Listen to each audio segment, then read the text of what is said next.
kita orang-orang cerdas. Kalau orang baca kitab orang-orang cerdas ini, orang-orang bijak ini, dia akan menjadi bijak. Salah satu ceritanya yang diceritakan oleh Al-Imam Ibnu Jauzi itu cerita seorang istri. Ya, ada seorang suami punya istri pinternya luar biasa. Jadi sekali waktu ini suami ngetes ilmu istrinya karena pinter, dagian, pinter, cerdas. Sekali waktu istrinya suruh naik tangga ke itu. Begitu di tengah-tengah tangga suruh berhenti, istrinya suruh berhenti. Antum kalau belajar fikih, di dalam ilmu fikih itu ada bab talak, namanya talak taklid, ya, ngerti? Artinya orang menalak istri, tapi talaknya digantungkan kepada sebuah perbuatan. Ya, contoh, ente bilang sama istri ente, besok lamun maneh angkat ke pasar Ciawi, talak hiji gimana? Besok istrinya berangkat ke pasar, nah bukan pasar Ciawi, pasar Cisarua. Kira-kira jatuh gak talaknya? Gak jatuh, karena kan dibilang pasar Ciawi. Tapi kalau besoknya istrinya benar berangkat ke pasar Ciawi, berarti jatuh. Ente pokoknya kalau ente hari ini minum jus mangga, ditalak berarti. Istrinya minum jus mangga, jatuh talak. Makanya istrinya ini mau dites sama suaminya. Jadi istrinya berada di tengah-tengah tangga, suaminya bilang anti torik, kata suaminya. Ente saya cerai. Inso enti. Kalau melangkah satu langkah ke luhur, dicerai lagi. Wa in nazarti, kalau turun selangkah, dicerai juga. Wa in waqafti, lalu berhenti dirinya, dicerai juga. Jadi suaminya bilang sama istrinya, ente kalau melangkah satu langkah saya cerai, turun selangkah saya cerai, diam di situ juga saya cerai. Dia mau ngetes ilmunya. Wah, kalau istri kita pasti nggak bisa jawab. Saking istrinya cerdas, tiba-tiba dia lompat langsung ke suami. Kan lompat dia ada. Jadi nggak jatuh tangan. Kita kalau ente melangkah ke atas cerai, turun ke bawah selangkah cerai. Kalau berhenti aja, tapi dia kan langsung lompat. Kata suaminya luar biasa.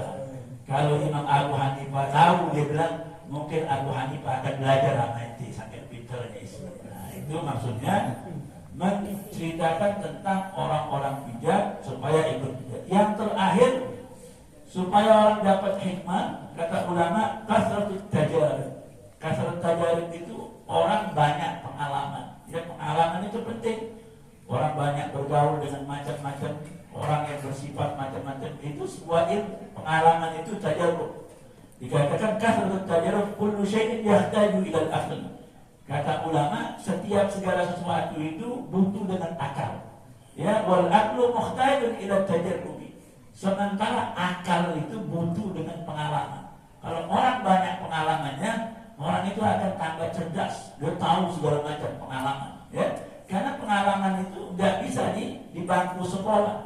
Pengalaman itu nggak ada di pesantren. Pengalaman itu di mana? Di lingkungan setiap orang-orang yang dia temui. Itu namanya pengalaman. Makanya al-aqlu zainun bil ahli, kata ulama, bahwa akal itu perhiasan yang ada dalam diri manusia. Ya, wa zainul aqli bil tajarrubi. Sementara hiasan akal itu adanya di pengalaman. Ini di 4 permasalahan atau 4 perkara yang tadi sudah kita sebutkan yang bisa membuat orang menjadi bijaksana. Jadi yang pertama al-ikthar min dzikrillah, yang kedua mudharatul hukama, kemudian qira'atul kutubul hikmah wa siyarul ulama, dan yang keempat kasratul tajarub. Ya, itu 4 hal yang bisa membuat orang menjadi hakim. Ya, kita itu sebagai pembuka, masih ada waktu, kita lanjutkan pelajaran kita dari kitab yang biasa kita baca, yaitu kitab Safwatut Tafasir, ya, karya daripada Syekh Muhammad Ali As-Sabuni, sampai kepada bab selanjutnya, yaitu yang terakhir suratul An-Nas. Ada An-Nas. Kita lanjutkan. Ya, sedikit kita lanjutkan pelajaran kita. Nanti setelah surat An-Nas ini berarti nanti baru masuk kepada surat yang pertama daripada juz Amma, yaitu surat Amma yang Yatasaa'alun, nanti An-Naba. Ya, sebelumnya ini penutup daripada surat juz yang ke-30, yaitu surat An-Nas. Surat An-Nas Makkiyatun. Ya, kita baca bersama. Surat An-Nas ini Makkiyah, artinya surat yang diturunkan di kota Makkah. Wahya thaniyat mu'awwadatin. Dia merupakan dua atau salah satu dari surat mu'awwadatin. Jadi yang kemarin, yang pertama Al-Falaq juga termasuk mu'awwidah, dan yang kedua An-Nas. Jadi dua surat ini disebut dengan mu'awwadatin. Ya, karena apa? Karena dua surat ini surat yang mengandung minta perlindungan kepada Allah. Wa fiha istijaratul ihtimal bi rabbil arbab min syarril a'da'il a'da. Surat An-Nas ini di dalamnya adalah istijarah. Istijarah itu adalah memohon perlindungan, ya, minta perlindungan. Wal ihtima itu penjagaan bi rabbil arbab, kepada Allah Subhanahu wa taala, min syarril a'da, dari musuh yang paling kejam. Siapa itu musuh kita yang paling kejam? Iblis. Yaitu musuh kita yang paling kejam itu adalah iblis, wa aqwanihi, dan para tentaranya iblis. Ya, berlindung dari musuh yang paling kejam yaitu iblis dan para tentaranya, minasyayatil insi wal jin. Siapa itu tentaranya iblis? Setan-setan yang baik berupa setan manusia ataupun dari bangsa jin. Ya, jadi setan itu, iblis itu punya tentara. Ya, kalau kita katakan kalau iblis itu berasal dari bangsa jin, ya, iblis itu jin, ya, setan itu dari bangsa jin. Tapi dia punya bala tentara. Anak buahnya bisa dari bangsa manusia, bisa dari bangsa jin. Jadi manusia ini juga bisa menjadi sekutunya syaitan. Ya, kita lihat. Walladhi yawmunan nasa. Ya, yang namanya iblis dan para tentaranya, baik daripada bangsa jin ataupun bangsa manusia, yang kerjaannya yawmunan nasa, menggoda manusia. Yawu itu membisik-bisikkan bi anwa'il waswasati wal irma, yaitu membisikkan dengan bermacam-macam bisikan. Wal irwa itu sama, bisikan juga. Jadi surat An-Nas yang turun di kota Makkah ini, yang merupakan salah satu daripada surat mu'awwidhatain, yang di dalamnya mengandung permohonan kepada Allah, perlindungan, penjagaan daripada musuh yang paling kejam, yaitu iblis dan para tentaranya, baik dari bangsa jin, dari bangsa manusia ataupun bangsa jin, yang senantiasa membisikkan kepada manusia. Artinya bi anwa'il waswasati, dengan bermacam-macam bisikan. Wa qad khatamul kitabul aziz, maka ketahuilah bahwasanya Al-Qur'an itu ditutup bil mu'awwidhatain. Ya, Quran ini penutupnya mu'awwidhatain. Wa ba'duhu bil wal bad'u bil Fatihah. Quran itu, kitab Al-Quran ditutup dengan mu'awwidhatain. Ya, Quran itu terakhirnya An-Nas, permulaannya Al-Fatihah. Liyajma'a bainal husnil bada'i wa husnil khatmi. Tujuannya apa? Al-Quran itu, kitab Al-Quran diawali dari surat Al-Fatihah, ditutup dengan surat An-Nas. Kata ulama, untuk menggabungkan dua kebagusan, yaitu husnul bada'i, ya, bagus permulaan, wa husnul khatmi, dan juga bagus di dalam penutupannya. Jadi Quran itu permulaannya bagus, ditutup juga dengan hal yang bagus. Wa dzalika ghayatul hasan wal jamal. Dan ini merupakan puncak daripada kebagusan dan keindahan. Kenapa? Li'annal abda yasta'inu billah. Karena yang namanya hamba Allah itu senantiasa memohon pertolongan kepada Allah, ya. Iyyaka na'budu wa iyyaka nasta'in. Itu surat Al-Fatihah ada di dalamnya mengandung permohonan. Ya, iyyaka na'budu, kepadamu lah ya Allah, iyyaka na'budu, kepadamu lah kami menyembah. Ya, dan iyyaka nasta'in, dan kepadamu lah kami memohon pertolongan. Wa yaltaji'u ilaihi, ya, seorang hamba memohon pertolongan kepada Allah. Wa yaltaji'u ilaihi, artinya memohon hajatnya, kebutuhannya kepada Allah, min bidayatil amri ila nihayati, ya, dari mulai dia diciptakan, artinya dari mulai pertama sampai akhirnya tetap yang namanya hamba Allah itu dia butuh kepada Allah dari mulai dia diciptakan, bahkan dari mulai dia di kandungan ibunya, sepanjang zaman dia butuh kepada Allah Subhanahu wa ta'ala. Nah, itu jadi makanya dikatakan orang manusia itu awalnya dia butuh kepada Allah, setelah itu dia semua hajatnya dia gantungkan kepada Allah. Al-lughatu al-waswas. Ya, sekarang dari segi lughah, kalimat waswas. Apa itu waswas? Artinya waswas di sini asy-syaitanul muwaswis. Ya, setan yang membisikkan. Itu namanya waswas. Mushtaqun minal waswasati. Ya, itu berasal dari kalimat waswasati minal kalamil khafi. Waswasa itu artinya apa? Kalamul khafi. Kalamul khafi itu orang berbisik-bisik. Nah, itu waswas. Ya, orang berbisik-bisik. Wal hadithun nafsi, ataupun lintasan yang ada di dalam hati kita. Itu termasuk bisikan. Ya, bisikan syaitan itu adanya di dalam hati kita. Ada lintasan-lintasan yang terlintas dalam hati kita. Orang itu kalau mau berbuat jahat, biasanya kejahatan itu terlintas dulu dalam hatinya sebelum dia realisasikan. Makanya kalau dia bisa melawan, dia tahu ini lintasan yang dibisikkan oleh setan di dalam hatinya untuk berbuat sesuatu yang tidak baik. Itu bisikan setan. Nah, kalau dia mampu, dia akan tolak bisikan itu. Tapi kalau dia nggak mampu, dia akan ikutin bisikan itu. Itu namanya hadithun nafsi, artinya bisikan yang ada di dalam hati. Kalau Ahmad, kalau Aksha, ya, seorang ulama ahli tafsir mengatakan tasma'ul lil halli suasan idan sarakat. Dia katakan terdengar, ya, lil hayli, ya, itu bisikan kalau seandainya orang itu bergerak, dia menerangkan tentang bisikan. Ya, yang namanya waswas itu adalah al-kalamul khafi.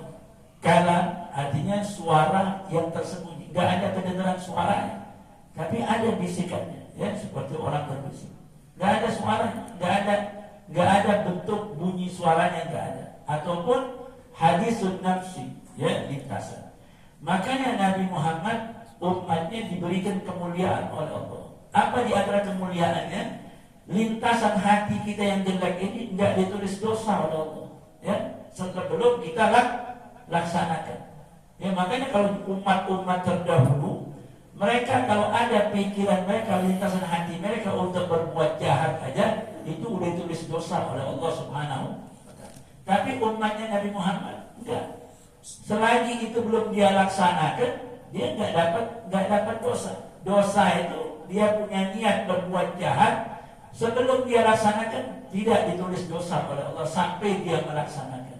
Tapi kalau perbuatan baik, baru niat aja sudah ditulis sebagai kebaikan oleh Allah. Ini kemuliaan khususnya umatnya Nabi Muhammad. Orang baru niat mau berbuat baik, belum melaksanakan udah ditulis 1.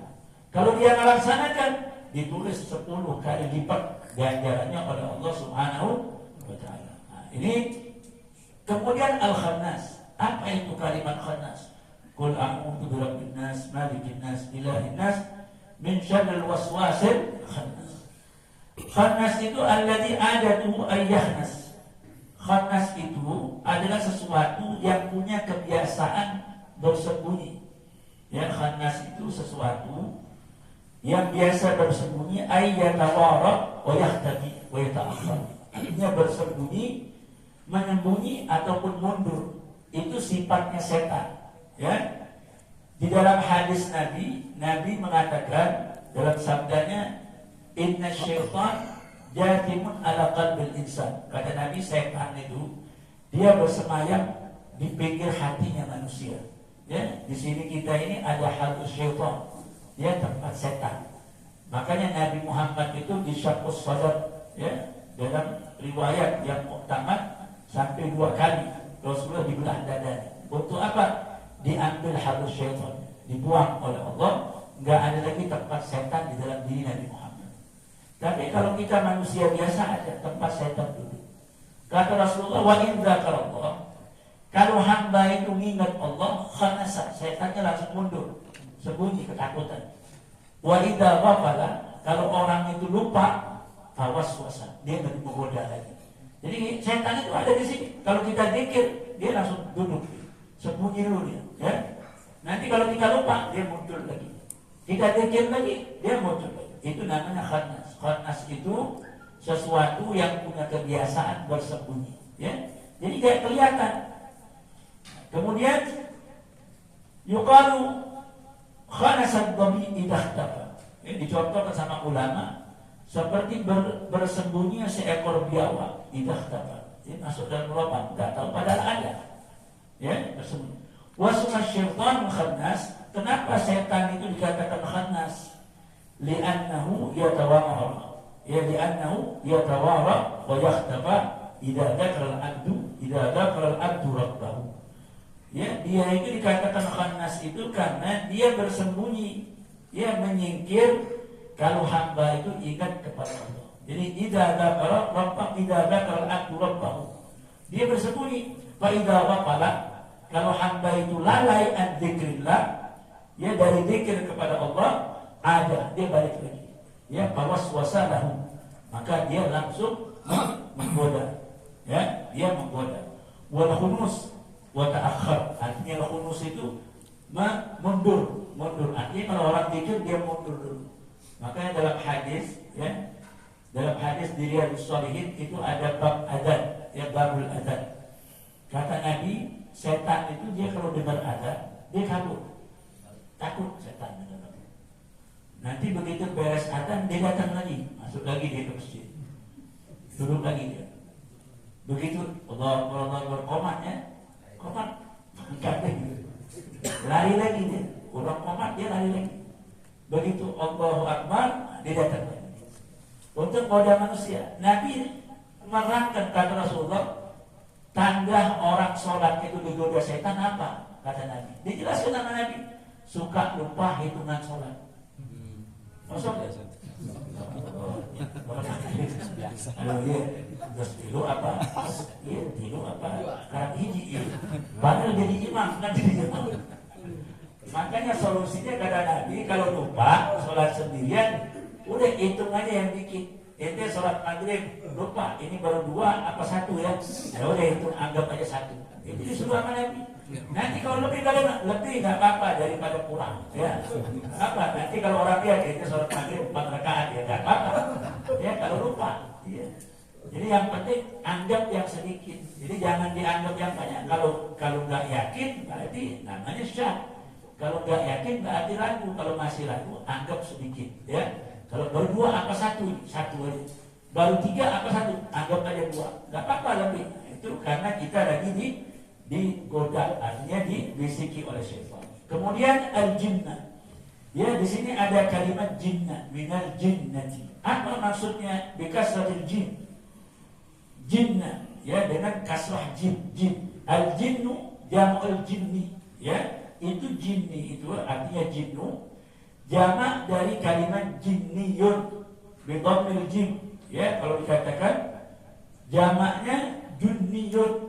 Kalau tadi jinnah bikasratil jin dengan kasrah jinnya, kemudian jamaknya bidhammil jim, junniyun. Ya, artinya apa? Al-wiqayah. Jadi kalau dibaca jun, ya, kalau dibaca jinnah itu artinya jin, kalau dibaca junnah artinya al-wiqayah, penjagaan. Ya, orang kalau baca kitab kalau salah bisa repot. Ya, Nabi bilang apa? As-shawmu junnatun. Ya, kata Nabi